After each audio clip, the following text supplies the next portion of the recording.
Nous devons apprendre à nous aimer. S'il est vrai que l'amour de soi fonde l'amour du prochain, s'il est vrai qu'il n'est pas inné mais acquis, une question se pose à nous.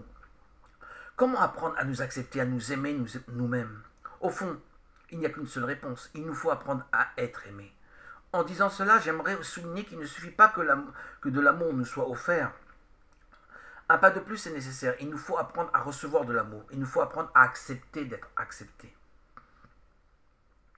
J'observais l'autre jour une femme que l'on complimentait de sa jolie robe. Elle répondit d'un air détaché. Oh, ce n'est qu'une vieillerie qui est restée des années dans mon placard. Même si c'était vrai, probablement ça ne l'était pas. Je pus en déduire qu'elle n'avait pas appris l'art d'apprécier, d'être appréciée, l'art d'accepter l'acceptation d'autrui. Exemple contraire, nous connaissons une femme qui prend note dans un cahier de tout ce qu'elle a vécu d'agréable. Elle y met également par écrit les compliments qu'elle a reçus de sa famille ou de ses amis. Ainsi la réflexion de son petit garçon de 4 ans. Tu es la meilleure maman dans le monde entier, la meilleure maman. Quand elle se sent abattue, déprimée, elle ouvre son cahier pour se remonter le moral. C'est, me semble-t-il, à cause d'une conception erronée de l'humilité chrétienne que nous avons tendance à rejeter toute appréciation élogieuse. Nous sommes même tentés de nous défier de ce qui nous décerne des éloges. Nous demandons s'ils n'ont pas des motifs secrets de le faire.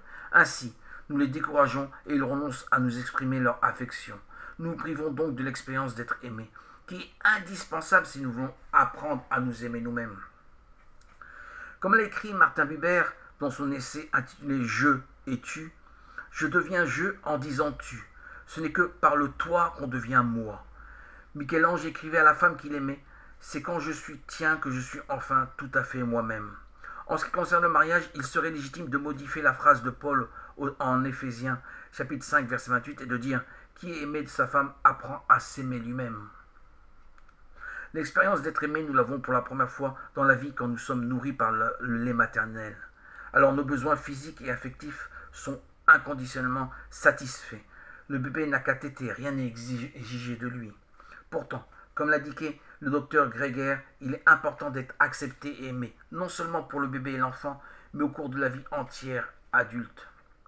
Nous en avons besoin aussi. Nous le savons bien. Nous sommes tous encouragés. Si l'on reconnaît notre travail quotidien, si on nous félicite, si l'on ne reçoit pas de temps à autre cette approbation, on n'est pas capable de travailler.